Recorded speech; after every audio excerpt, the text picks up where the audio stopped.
Good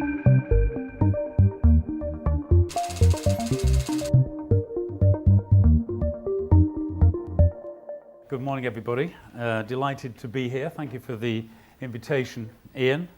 And already the themes we've heard this morning about agility and flexibility, simplicity and performance are, of course, music to our ears as clients. I'm going to talk a little bit about that. I'm going to try and stand back and encourage you to stand back from maybe the day-to-day and the more detailed discussion about remuneration, which I know is core to what we're talking about today, and I will refer to the work done by WFA on that. But actually, why I was very happy to accept the invitation and talk about it is I believe very strongly that there is a critical relationship between clients, between brands and advertising agencies, and that must be maintained. It has to evolve, of course. It has to be flexible. I sometimes sense the clients are moving much faster ahead in the area of flexibility, structures, competencies than our agencies, and that worries me. And I think we just need to stand back and look at it and say, what are we all trying to do? We need each other, but what are we trying to do? And I'm going to try and illustrate that a little bit with the time that's been allotted to me this morning, and I will not overrun as we agree. But I just, first of all, want to tell you a little bit about myself. Evan's given you the introduction. So I'm the Group CMO based in Paris, but overseeing the Pernod Ricard brands and also working with our 80 individual market companies spread around the world. And I'm happy to be the current president of the WFA. I want to just talk a bit about Pernod Ricard because whenever I address a British audience, they say, oh yeah, you're the guys that produce that kind of aniseed stuff that we drink on holiday and then we can never stand it when we come back. And we do, and that's the basis of our business, but in fact, we also are the number 2 global wine and spirit group, just behind Diageo, 8.6 billion euro turnover, employing about 19,000 people, of which over 2,000 are in the UK, because we're the second biggest Scotch whisky producer in the world, having about 23% global share of Scotch whisky, and we have 100 production sites spread around the world. And the iconic brands, we have defined our brands as all big brand owning companies do, so we have 2 global iconic brands, which means that they're sold everywhere and they are promoted and developed everywhere by our teams in our market companies, and they're managed by individual brand companies, the Absolut company, and Chivas Brothers, who are based here in London, Absolut in Sweden. So Absolut Vodka, Chivas Regal are 2 iconic brands. We have a range of what we call prestige brands, which are luxury brands, which we manage in a different way. We market in a different way. We market them as luxury brands. And those are our champagnes, such as Perrier-Jouet and Mumm, but also Martell, Cognac, and a whiskey called Royal Salute, 21-year-old and above, which sells primarily in Asia. And then a range of brands you're probably quite familiar with. A lot of these brands, which again are developed right around the world, maybe not in every market, but they have presence in most markets and have the potential to become iconic brands in their own right. Brands such as Beefeater Gin, produced still here in the middle of London, but also Jameson Whiskey, Havana Club, which comes out of Cuba, and Ballantyne Scotch, which is the number 2 Scotch in the world.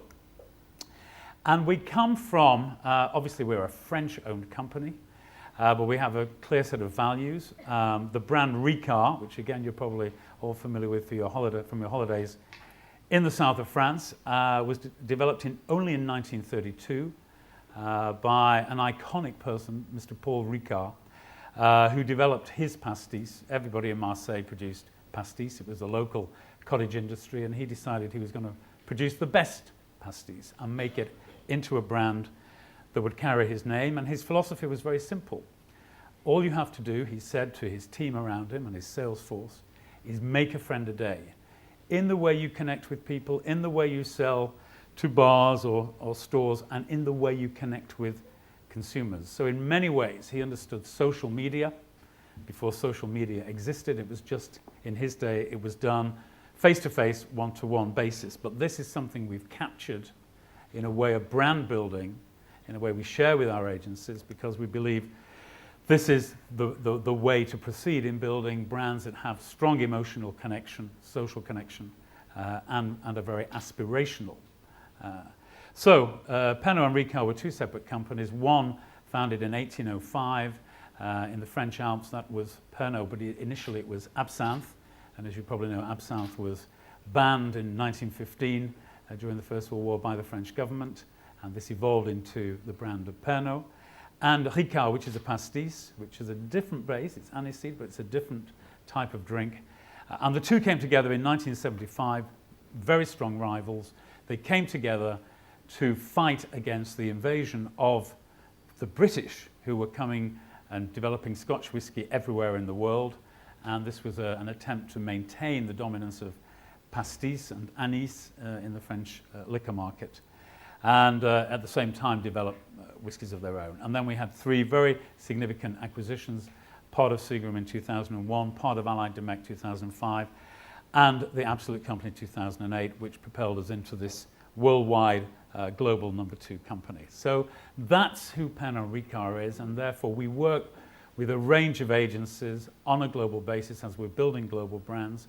We also work with a range of agencies, smaller agencies, on local brands, because we have 30 very strong local brands which dominate their category in their individual local market, which are separate from the brands I've showed you, which have international reach and international status. Now, I'm sure the World Federation of Advertisers is known to most of you. We have 70 of the world's biggest advertiser companies as corporate members, and we have 60 national advertiser associations, of which ISBA is clearly one and a very active member. Mike Hughes, in fact, is the treasurer of WFA. So membership has been doubling over the past 6 years. It's quite a unique organization because it has two remits. One is about promoting the excellence of good marketing practice, or promoting excellence in marketing practice.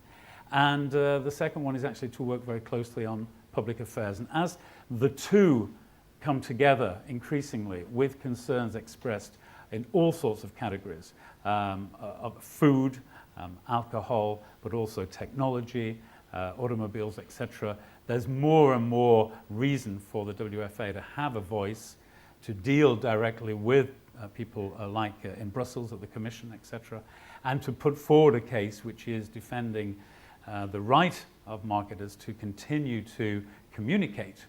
And so we all have an interest in what the WFA is doing, because the world is becoming more and more regulated in all sectors, and there are many, many different NGOs as well as governments who are seeking to limit the flexibility, freedom with which we can build our brands. So that's the promotion of self-regulation is really the core raison d'etre of WFA. But we also work on a peer-to-peer basis on different fora, including media, integrated marketing communications.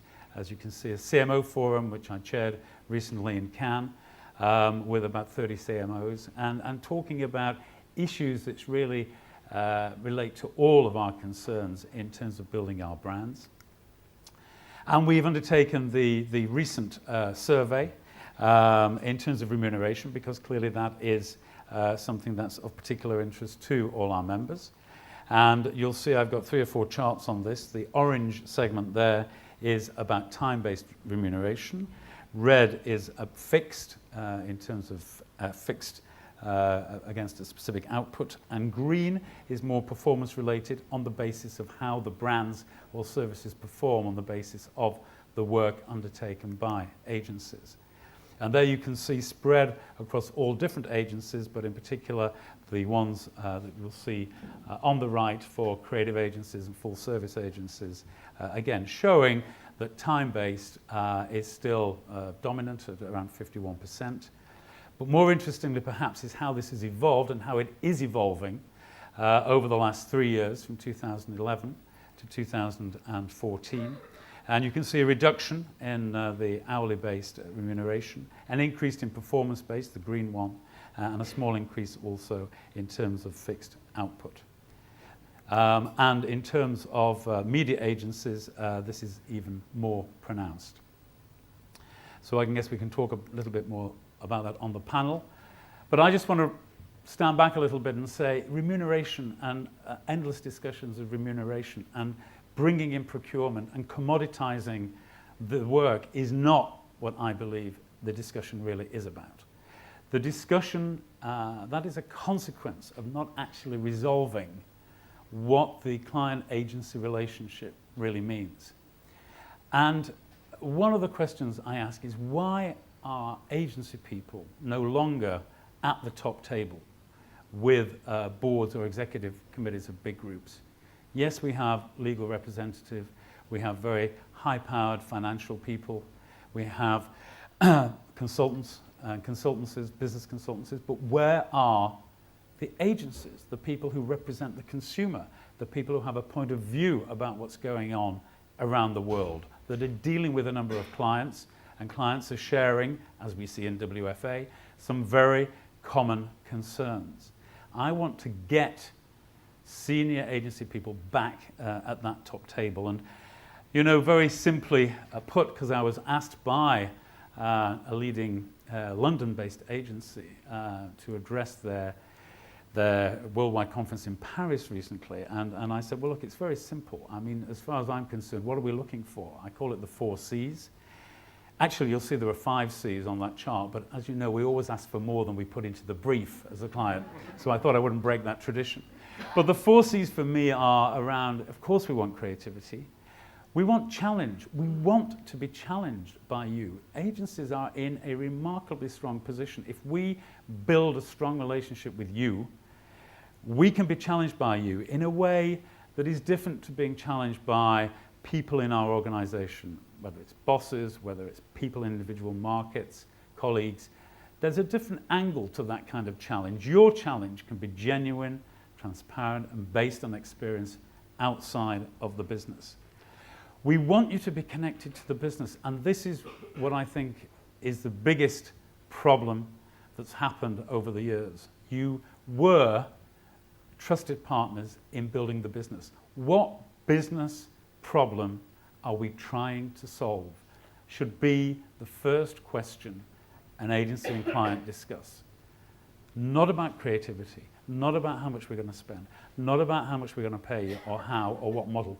What is the business problem? Is advertising the solution? Of course, today the solution comes in many, many different forms. We know that. We know what's happening through integrated communications. We know we have to manage different touch points. We know we have to have insight into how the consumer journey works. And you have all that information too.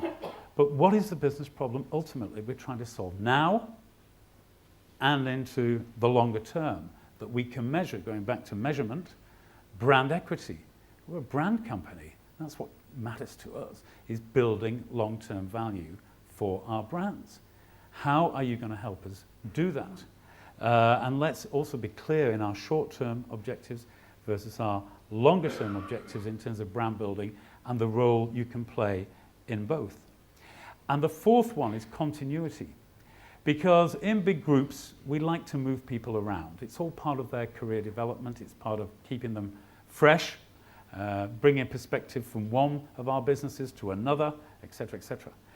But in terms of brand building for the long term and equity building for the long term, actually, one of the key things, certainly in our business of premium spirits, we know continuity is very, very important. Where did this brand come from? What have we said about this brand in the past? There are 3 very simple rules in terms of communication on premium spirit brands as far as I'm concerned. You have to have aspiration, you have to have heritage and quality, and you have to have a little bit of excitement. And you get those 3 elements in balance, depending on the brand. It won't all be 33% each. And that's what has made great advertising over many, many years for great brands on a global basis. But people that understand that, people that know where this brand came from, they have always been in the agencies. And if I ask, you know, what in terms of the agencies, what your 4 C's might be, I don't know. I shouldn't presume to tell you. I mean, but clearly you're experts in communication, you're experts in creativity, you're experts in craft and the element of craft. And I'll show you a couple of examples that whenever whenever we forget, lest we forget, we come back to what craft really means and the impact it can have in advertising. And this fact, you want to make a contribution to the business. You should be encouraged to make a contribution to the business, short-term and long-term. You should be rewarded on that basis, I believe. And that commitment is two-way, because I don't think it's in the interest at all in long-term brand builders to keep changing agency relationships. There's a huge amount of investment goes into building that relationship. Why on earth would a client want to throw all that away and start again? It's a massive undertaking for a client. But the continuity that comes from the agency is very, very important. I think it's one of your key hands to play, because I don't think corporates are going to stop moving their people around on a fairly regular basis. And I remember talking to Jim Stengel from P&G about this a couple of years ago, who was the ex-CMO. And he said, you know, the one thing I learned in P&G was that we move people around too quickly. He said we should keep our marketing people on brands for 7, 8, 9 years. And that's in a very fast-moving environment, which ours is not. So that commitment is a two-way street. And I just want to show you, if you'll indulge me for a moment, some of the ads. I just went back to some of our ads, because after all, it is an advertising conference we're talking about. And you know, some of the very simple ads that help build the brand. This was actually done in-house when Paul Ricard began his crusade, making a friend a day. Very simple. How do you serve a Ricard? Well, you put 5 measures of water into a measure of Ricard. Very simple. Went throughout France, every bar, in the press, etc. But then it evolved using an agency and an agency relationship. This was Y&R. To a catchphrase that everybody in France knows. If you say un Ricard, the reply will be sinon rien, otherwise nothing. You know, I want a Ricard. If you haven't got one, I'm not going to take anything. But that has made its way into the vernacular in France. Very clear, and again, this is a market that now is very restrictive in what you can and can't say on spirits, as indeed are many of our markets, which again is a challenge for our key agencies, because they're not free to say whatever they like. Understanding that, understanding the code by which we work and our marketing teams have to work, requires time and understanding from an agency as it does from marketing teams. But once an agency and an agency network has it, it's a huge advantage. This was the Chivas ad produced by David Abbott and was featured recently in Campaign, chosen by Peter Suter of TBWA, as an example of real craft. The Father's Day ad that was done when he was at DDB, and why Chivas should be an appropriate gift for your father. And it almost brings tears to your eyes reading it, but it's a perfect piece of copy. And DDB also were very complicit in the way they had a relationship with consumers and give Dad an expensive belt for Father's Day, and then even worked on, gave him a belt. We ran it last Father's Day. Odds are he's still got the belt, but he will have drunk the Chivas. So there was this, you know, we're talking about the 60s and 70s. There was this degree of complicity. And clearly the agency had a huge role in building Chivas to be the #1 premium scotch around the world by what it did in the US and then beyond, by understanding what the brand was about, having that insight and being able to deliver it and talk to senior executives about what was required for the brand as it developed. The brand Absolute undoubtedly was built through TBWA and the work it did from the 1980s onwards in the US and then beyond. And the partnership with Warhol. There was a very effective partnership between Absolute and Warhol. And these ads will be familiar to you, how the iconic bottle was used very visually, very creatively, through to more recent work in collaboration with Spike Lee, and more recently Beefeater work through the publicists. And you know, we're very proud of this. So you know, clients are very proud of the work that's done by agencies. So what is it clients want from agencies? It's actually individuals. It's back to individuals. We don't care about corporate structures. We don't care how you're organized. We don't care about your networks. We want individuals. We want to go back to the fact this guy or this lady understands our brands. We like the way they think, They get us. We want to work with them. We want flexibility and a very positive attitude. We don't want to know if you've got a problem of, in Shanghai, you've got a problem with your agency in New York. That's nothing to do. We just want a can-do attitude and flexibility based on the output you're going to give us and the outcomes that will result in terms of performance and building a brand equity, and indeed, obviously, impact and fair remuneration.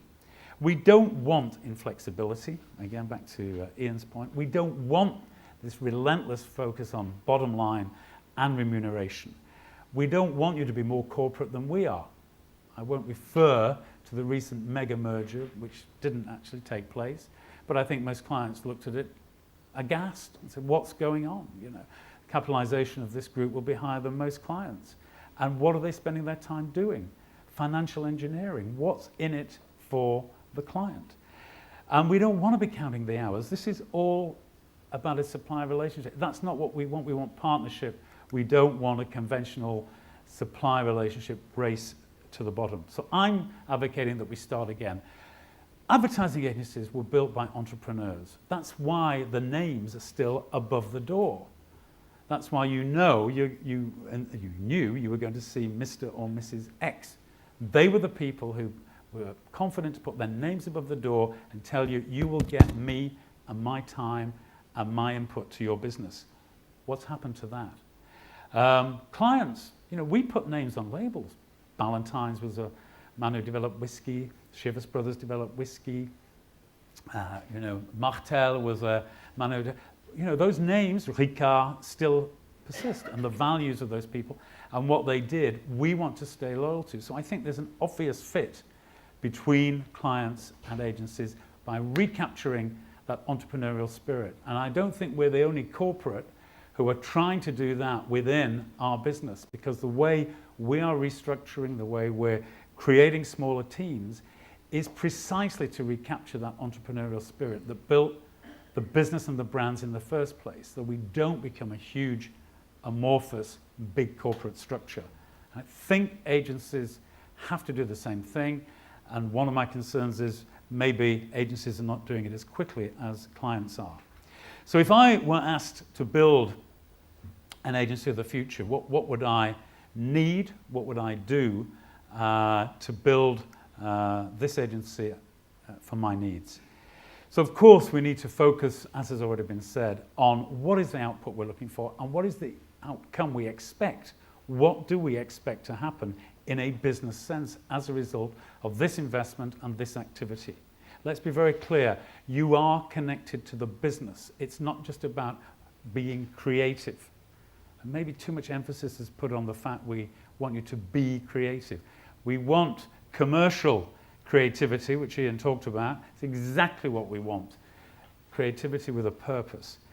Planning used to be connected to the business. Yes, it's about consumer insight, understanding the consumer, but actually planning had a much broader appeal and a broader relevance because it understood the business context, had a great understanding of our competitors, what was happening around the world. I think the role of planning has shrunk, and I think it should get back to how it was in the beginning. These very talented people giving a point of view on the business at the top table with the standard business consultants and the lawyers and the bankers. And we want you to have skin in the game because we know in terms of incentive, everyone was talking about, that is really what matters. If you're part of the success, you're going to be rewarded on that. How do we incentivize our own people? Of course we give them qualitative objectives, but we give them some quantitative as well. Let's measure what your input is doing, maybe as part of a team, but nevertheless, ultimately how we're going to be measured as a brand or a company. And of course we want relevant creativity, it goes without saying, but this point that you can challenge and create. I love it when agencies come in and challenge. Martin, do you think what you're doing in China is right? Do you think it's actually going to achieve what you want to achieve with that brand? And the kind of high-level discussion you can have as a result of that. So, in conclusion, I may talk about some examples when we're on the panel about what we've been doing and how we've been trying to restructure our relationship with our clients, some global networks as well as smaller ones, and how we've been encouraging our own people to be more adventurous and risk-taking in what they do, sometimes not even with agencies. If the agencies don't feel they're receptive enough or they don't feel they're receptive enough, maybe going direct, maybe giving that confidence to our own teams to do it. But in conclusion, I think we've got to get back to that core business relationship where you agencies are playing a unique role as trusted advisors over the long term, one of mutual respect, where we respect your opinion and the outputs. It requires a much more entrepreneurial approach. We're trying to do that from a corporate point of view and a brand point of view, as are others. I would like to see more agencies doing it. And of course, at the end of the day, like everything, this is a people business. It's about outstanding individuals who are committed to building our brands and being proactive and coming with ideas beyond what is in the brief. And of course, creating work that makes a difference. So that would be my ideal agency of the future. Let's see how difficult it is to get there. So thank you very much.